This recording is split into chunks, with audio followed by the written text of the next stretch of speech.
Hi, I'm Angelica. My father looked me in the eye and fired me, said it was time for fresh energy. Then he introduced her, his other daughter, as my replacement. No warning, no thank you, no dignity, just a white smile, a white suit, and my life erased in 6 seconds. But what they didn't know was that while they were busy stealing my name, I was already rewriting theirs. 6 seconds erased me from their boardroom, but I stayed in every line of their code. Before we begin, tell me, what time are you listening and where from? Because what you're about to hear might make you rethink who really built everything they took. I had been walking through those glass doors for 21 years. Every Monday at 8:07 a.m., same coffee in hand, same swipe of my badge, same nod to the front desk clerk who never remembered my name but always smiled politely. The lobby of Phoenix Tower didn't change, but something about this morning felt off. The security guard, Daryl, looked away when I passed, unusual, but I barely had time to notice.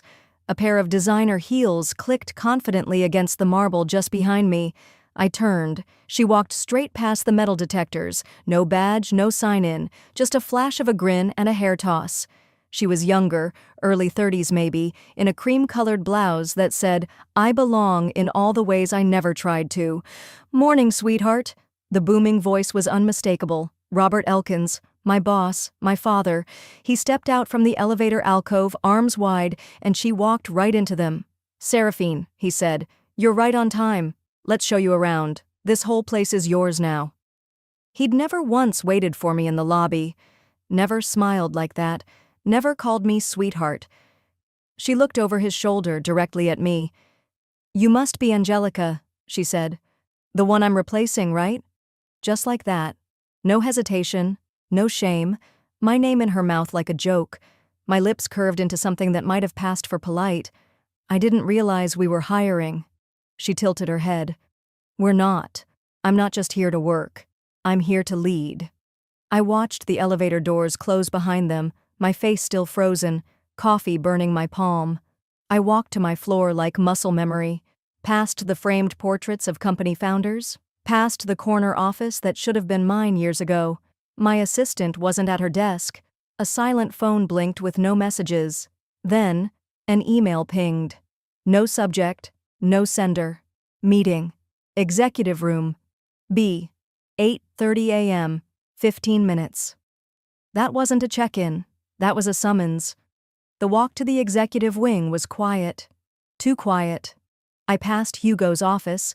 His door was ajar, but he didn't look up. Just stared at his monitor like he hadn't heard my heels outside his door. Inside Executive Room B, the air was chilled like a meat locker. Robert sat at the head of the table. Dana from HR to his left.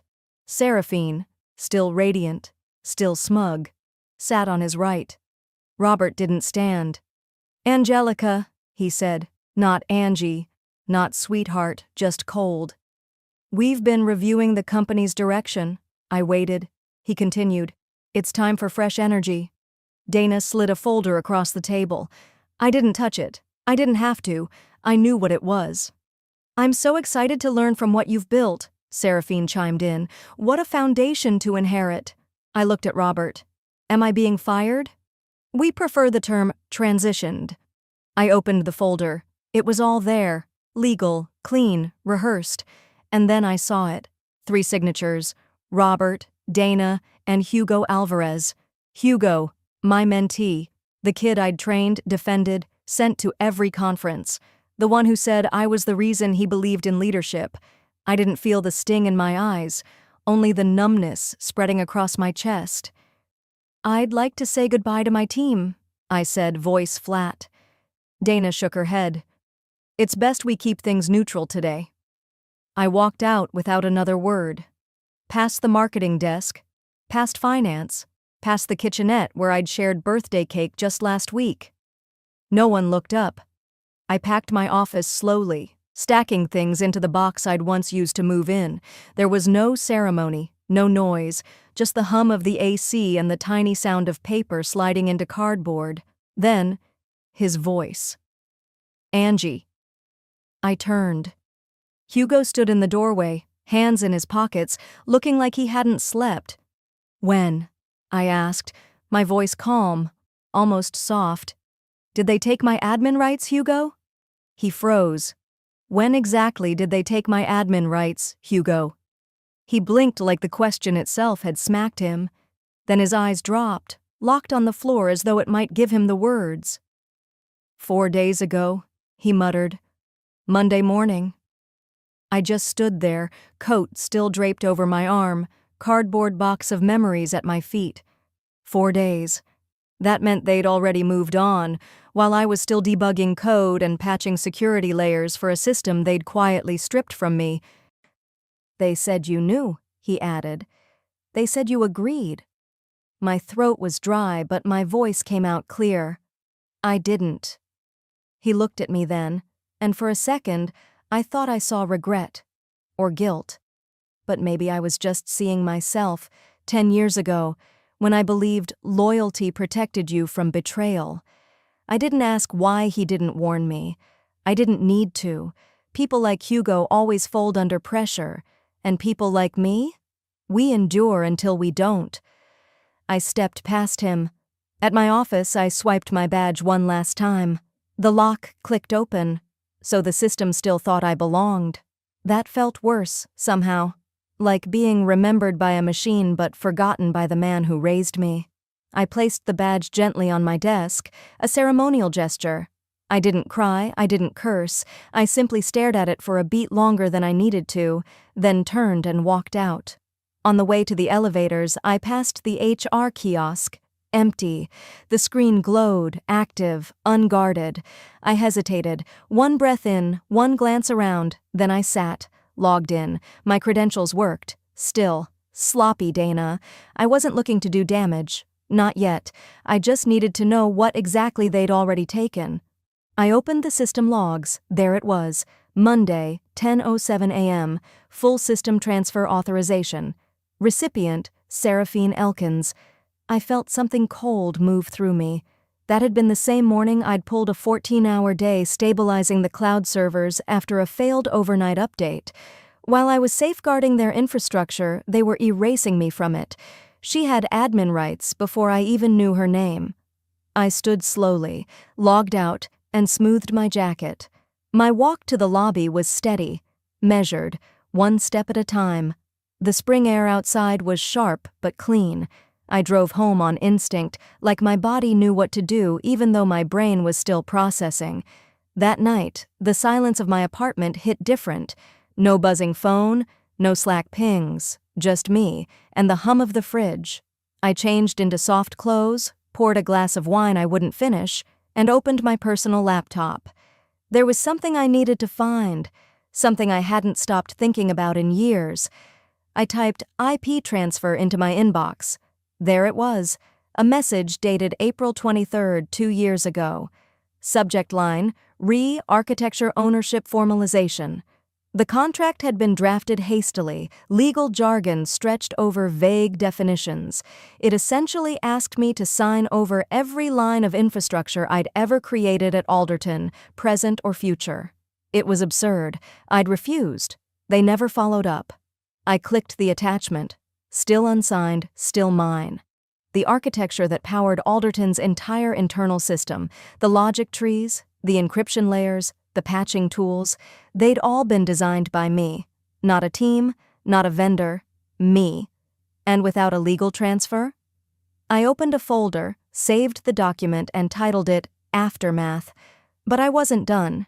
I searched again, this time deeper, through some old project archives I'd copied to my personal drive before the server migration. There it was.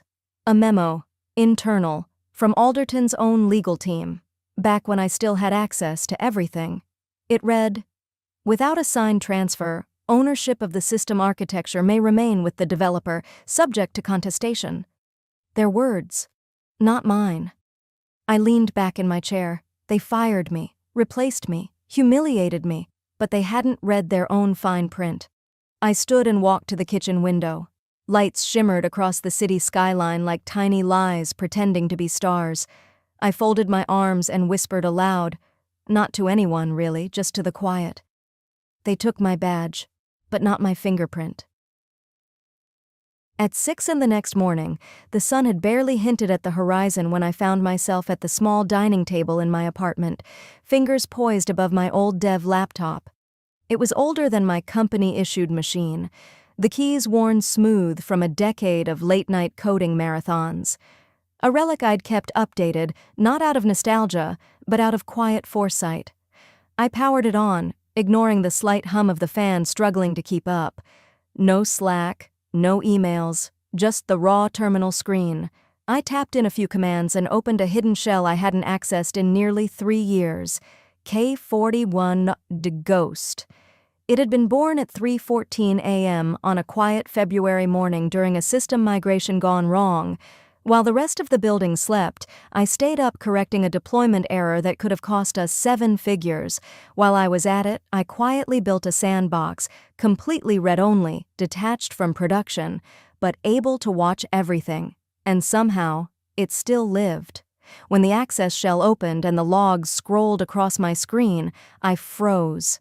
It was still running. More than that, it had full visibility into the company's core systems. No one had touched it. No alerts, no flags, no idea it even existed.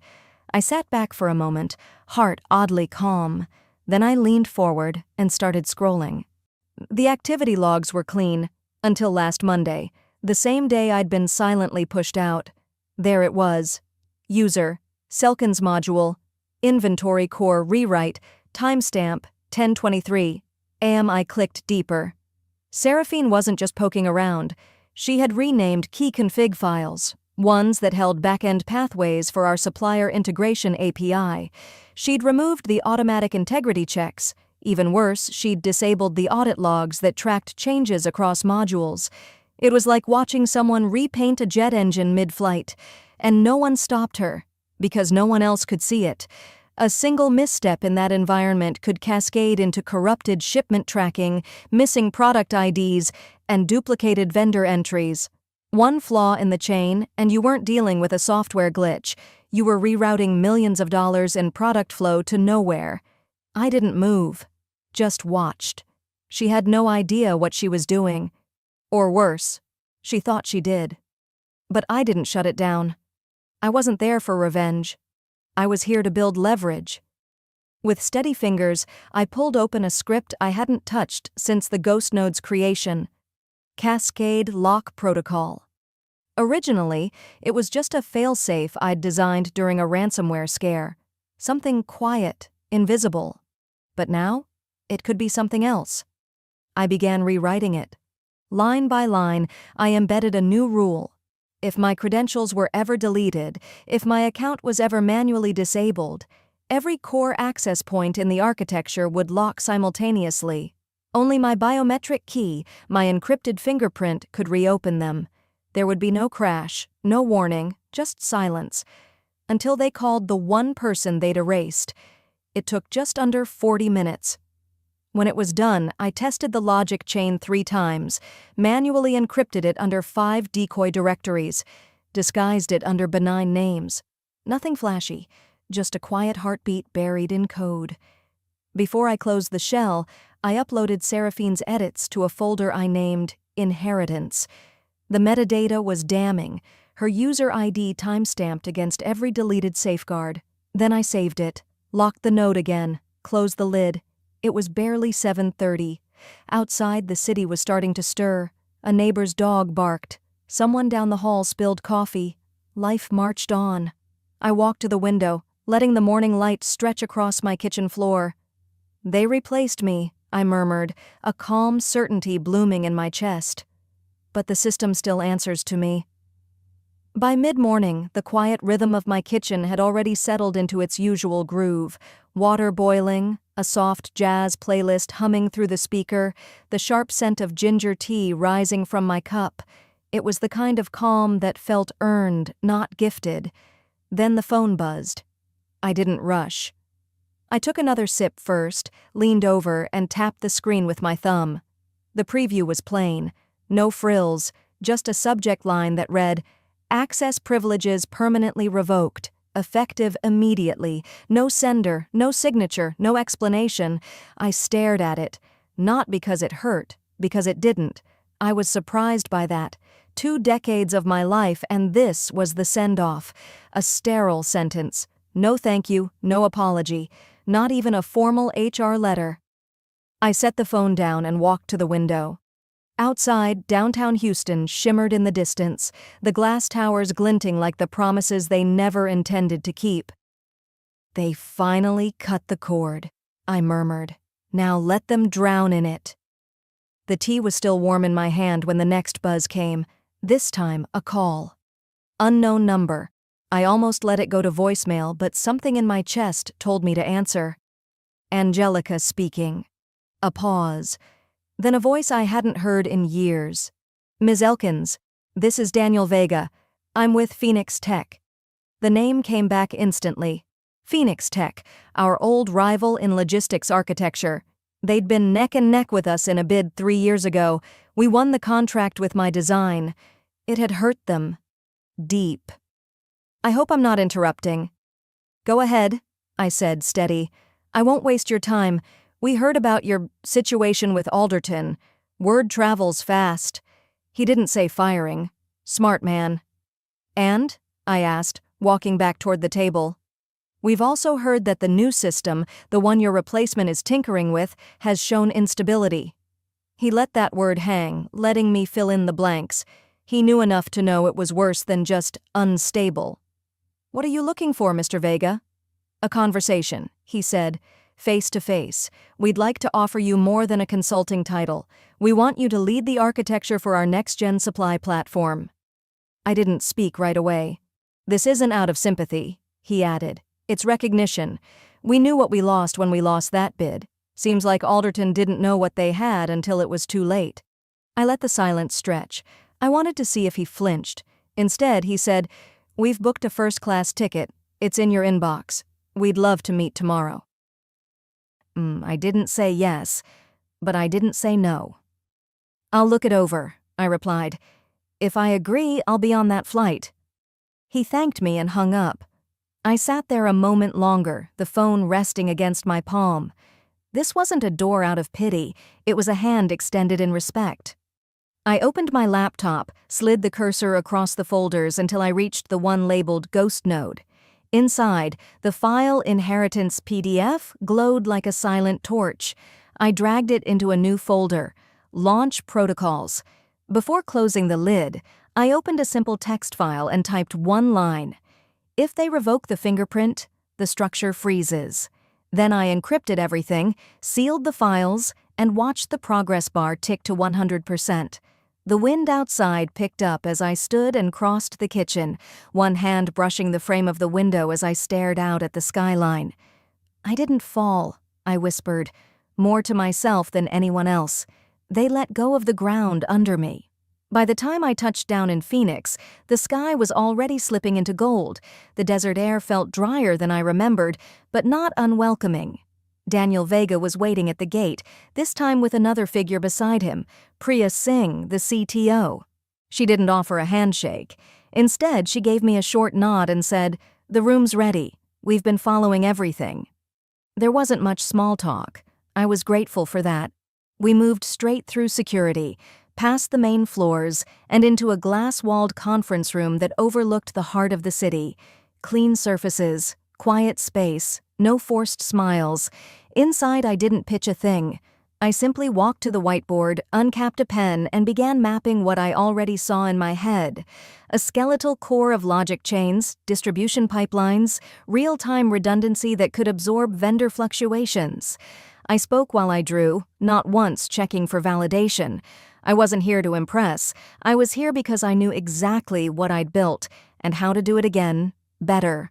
By 6:15 p.m., they'd provisioned a clean server node for me, one untouched by ego or legacy code.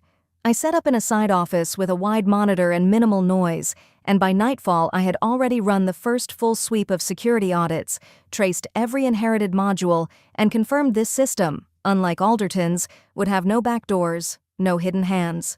Then my screen pinged, a message from a junior engineer, someone I hadn't even met yet. "FYI, Just saw this. A link followed. It led to the U.S. Copyright Office. I clicked it. There it was. Gen Zinc core filed. Seraphine Elkins listed role. Sole author. My heart didn't spike. I didn't flinch, but something in my jaw settled tighter. Beneath the title were blocks of technical jargon, except it wasn't hers. The language was pulled word for word from a white paper I had written in the summer of 2021. I recognized every cadence, every clause, right down to the misplaced comma I had debated keeping. They hadn't even edited it. My name appeared nowhere on the filing. Not even as a contributor. Seraphine had branded herself as the architect. As if the 21 years I'd spent solving problems they didn't understand was just her inheritance. She'd filed my life's work like it was a Pinterest board. I sat still. I could feel the familiar weight of rage waiting behind my ribs, but I didn't let it move. Instead, I opened a fresh tab and typed U.S. Copyright Infringement Alert Portal. No login, no name, no drama. I submitted an anonymous alert, uploading every shred of unshakable proof. The original white paper, dated and authored by me. System logs from before my removal. Screenshots from GhostNode showing her edits. The internal memo from Alderton Legal stating IP rights were never fully transferred without my signature. I attached it all. At the end, the portal asked, "Any additional comments?" I wrote, "Filed as inheritance, created as labor." Then I hit submit. Just like that. No anger, no revenge. Just the quiet clarity of what's right. Before powering down for the night, I reopened my encrypted folder and dragged the inheritance.pdf file into a new directory called Launch Protocols. I added one more failsafe, buried behind a timed trigger that would freeze the core build if my biometric credentials were stripped. She wanted my crown? Fine. Let her wear the heat with it. I closed the laptop, rolled my shoulders, and walked to the kitchenette where the tea was still warm in the pot. I poured a fresh cup, let the steam rise, and leaned against the counter, watching the lights of Phoenix flicker like a map of second chances. Then my phone buzzed again. It was a message from someone on Vega's team. Just 6 words. "You'll want to turn on the live stream." I set the tea down on the balcony ledge and pulled my laptop closer, clicking the link just as the Phoenix sun lifted fully above the skyline. The screen loaded to a sweeping overhead drone shot of Alderton's new headquarters, clean marble, red banners waving, a sea of employees in glossy seating. I knew the stage before they showed it. I'd drawn its blueprint once, back when Robert said he wanted a presentation that felt like Steve Jobs and NASA had a baby. Now there she was, Seraphine. She strode on stage in a white-fitted pantsuit, heels clicking, hair in a sharp center part. The camera panned upward, as if to glorify her like a savior descending from digital heaven. She stood beneath the LED screen displaying Gen Zinc Core in brilliant white font and raised both arms. "Today," she declared, voice mic'd like a pop star, "we present a new era, not legacy, but native, a system born from speed, designed by minds raised on code." There was no mention of architecture, no credit to the engineers, not even a generic "we" to acknowledge anyone behind the curtain. She spoke like she'd carved the system from air, like the sweat and migraines I gave that core were just echoes. At 11:12 a.m., she gestured to the massive touchscreen behind her. "Watch this," she said, smiling like she'd rehearsed it 100 times in the mirror. "This predictive model will load vendor demand, live across 3 continents. She tapped, the screen blinked. A small pause. Then it turned red. Large block text filled the screen. Error 504, gateway timeout, unable to pull core logic. Distributed server response failed, the crowd murmured. Phones flew into the air, recording. A few heads turned to the side stage. Someone whispered into a headset. Seraphine froze. She tapped again, more aggressively this time. Another error flashed, then another, this one, blinking. Backup access, unrecognized. Auth fail. A man in the audience gasped audibly. Somewhere backstage, someone tripped on a cable, sending a loud metallic clank echoing through the audio system. And still she stood there, drowning under the lights. She didn't know yet. Didn't realize she wasn't looking at a crash. She was looking at a freeze. Cascade Lock had done exactly what I built it to do. It didn't shut the system down. It paused it, froze it in place. No core access, no backups, no admin override, just stasis, until my biometric ID said otherwise.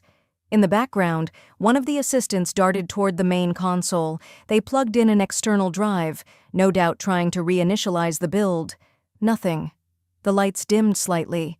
The big screen now showed a flat line of static at the top. Then one more message. No auth key found. System integrity halted.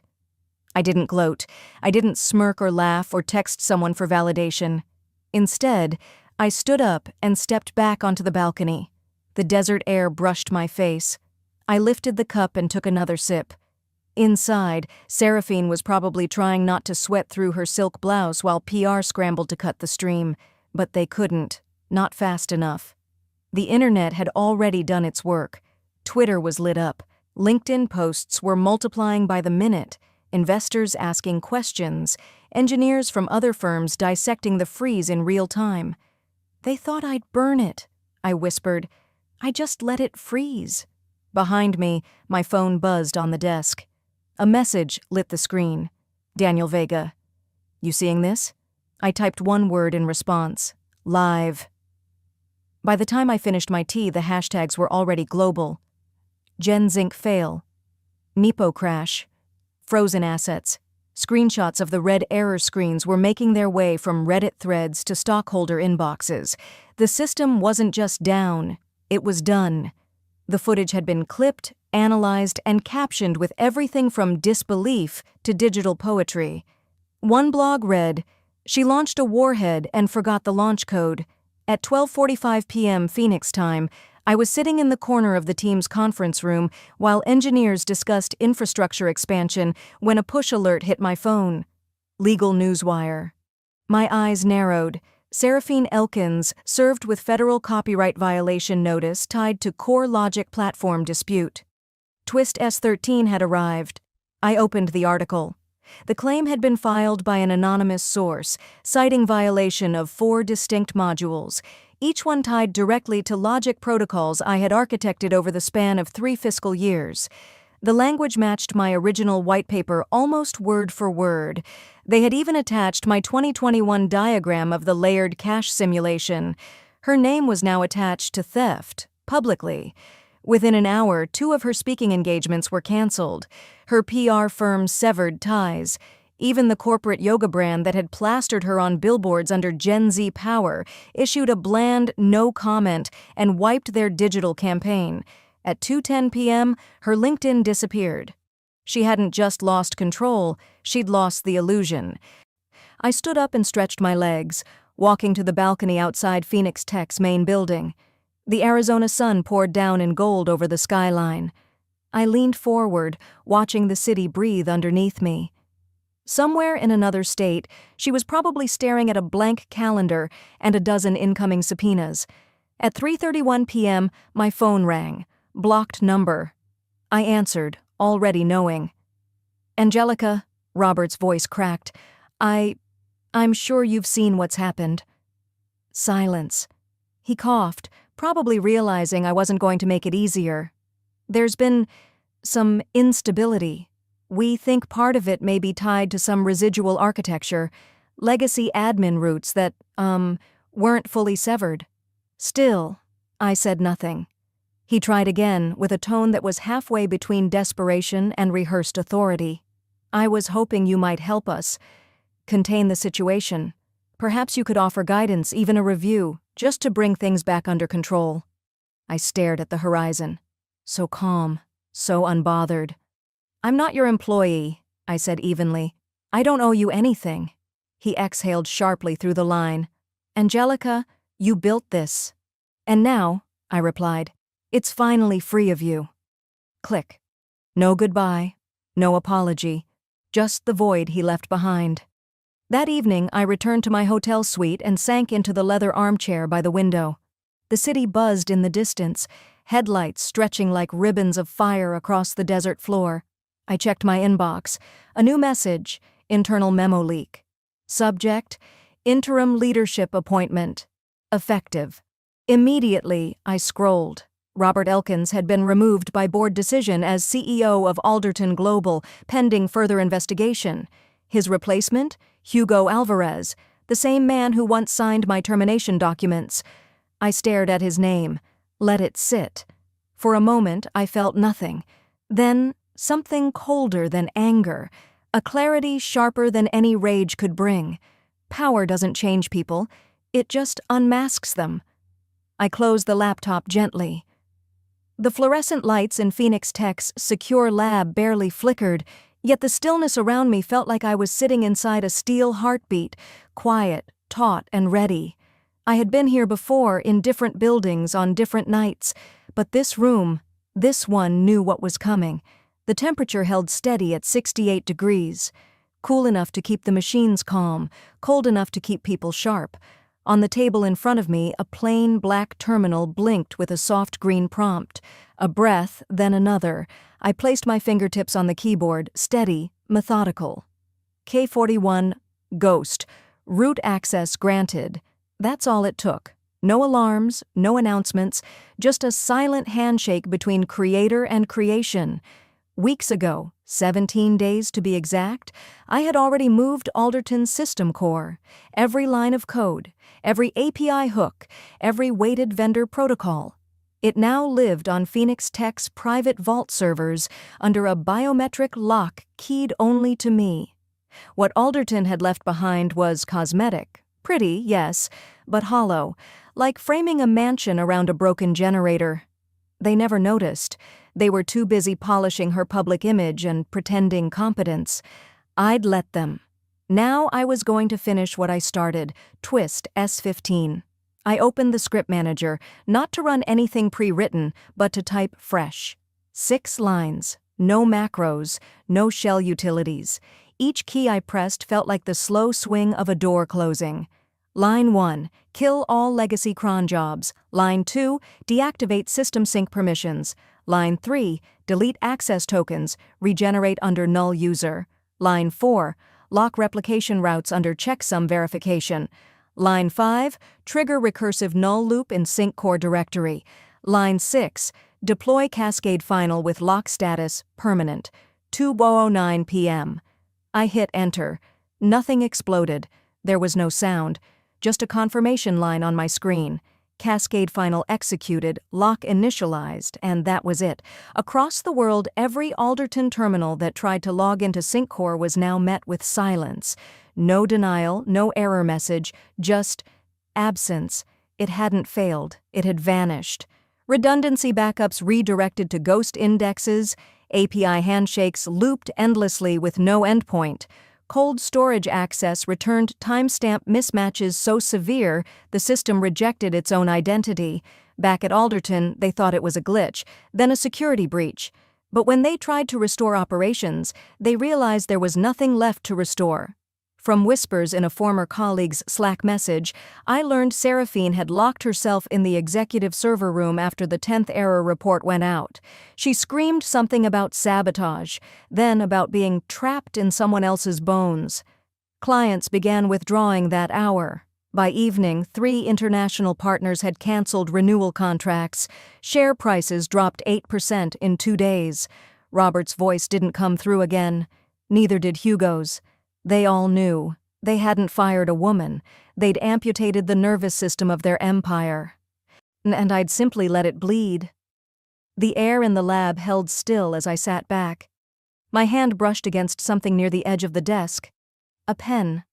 I stared at it for a second before picking it up. Brass. Smooth. Still warm from the Arizona air. Engraved along its side, "To those who build quietly. 15th anniversary gift from Alderton." I remember the dinner, the fake smiles, the handshake from Robert that felt more like a checklist being completed. Back then, I smiled, thinking it meant I'd finally been seen. Now I knew better, but I kept the pen. I pulled the final document to sign toward me, Phoenix Tech's official patent filing for the new architecture. My architecture. I clicked the cap open and wrote my name at the bottom. Clear. Steady. No trembling. Finally mine. Finally in ink. Not under someone else's banner. Not hidden behind corporate rebranding or diluted credits. Mine. I placed the pen gently beside the keyboard and leaned back again, my eyes closed. I didn't cry, I didn't gloat, I just breathed and thought, they erased a name, but not the mind. The new signage caught sunlight differently, sleek, brushed chrome instead of the cold corporate navy. The letters now read, Phoenix Global Systems, not Alderton. The parking lot still curved the same. The courtyard's sycamore tree still split its roots between two slabs of concrete. But the atmosphere, everything beneath the surface, had shifted. 1 year. That's how long it had taken to rewrite the legacy they tried to bury. As I stepped through the front doors, polished marble stretched beneath my feet. The lobby was brighter than I remembered, not just from better lighting, though they'd changed that too, but from something harder to quantify. Less tension. Fewer eyes trained to look past women like me. A young woman, barely out of grad school by the look of her, glanced up from the front desk and smiled.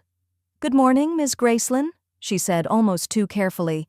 "Do you need a badge printed?" I smiled back gently. "No need. I'm just visiting today." She nodded, and I moved toward the elevator bank. Same soft chimes, same matte silver buttons. But this time I wasn't a ghost among engineers. I wasn't someone people heard had been around forever. My name was known now, not whispered behind closed doors, not credited in footnotes, but etched into the walls. Literally. Near the glass divider across from the executive meeting room stood a brushed steel frame. Inside it, a candid photo. I didn't remember it being taken. I was mid-sentence, pointing to a whiteboard, sleeves rolled, hair pulled back in a loose twist. You could see the wind had caught one side of it. My expression was focused, not smiling, not stern, just present. Underneath the image, etched in silver, Angelica Graceland, architect of the future. I stood there longer than I meant to, not because I needed validation, but because that photo captured something no one ever bothered to see while I was still in the building, that I had been the building. Hugo never called, never emailed. He had signed the merger agreement quietly, without resistance, without grace. The board had let him walk. No interviews, no statements, just a line in a quarterly memo. He hadn't fought to stay. Maybe he knew he couldn't. But I didn't need him to apologize. I didn't need Robert's voice on the other end of the phone again, stammering through justifications. I didn't need Seraphine's PR team to issue clarifications or corrections. They'd already proven they were capable of erasing names. This quiet hallway, this office full of new minds who didn't flinch at a woman's presence in strategy rooms, this was louder than any apology. This wasn't revenge. It was authorship. At the far end of the executive corridor, I opened the door to the new office they'd offered me. Floor-to-ceiling glass let the Arizona sun pour across a walnut desk. The view overlooked the distant Superstition Mountains, hazy blue ridges I never used to have time to look at. On the desk, in the exact center, sat the brass pen. Still gleaming, still balanced. Only this time, it wasn't a consolation prize for loyalty. It wasn't a prop in someone else's ceremony. It was mine. A tool, not a token. A new patent draft waited beside it. Inkless, fresh. I picked up the pen and let the tip rest on the line marked, Primary Inventor. I signed. Not shaking, not second-guessing. Just writing what had always been true. When the last stroke lifted, I whispered, soft enough that even the wind outside the window wouldn't carry it. "You fired a name. You forgot the mind." I sat in silence for a moment longer, listening to the hum of a system now built on recognition, not replication. Then I stood, walked to the window, and let the light hit my face. Do you think she went too far? Or did they finally get what they deserved? Sometimes all it takes is 6 seconds to write your name in history.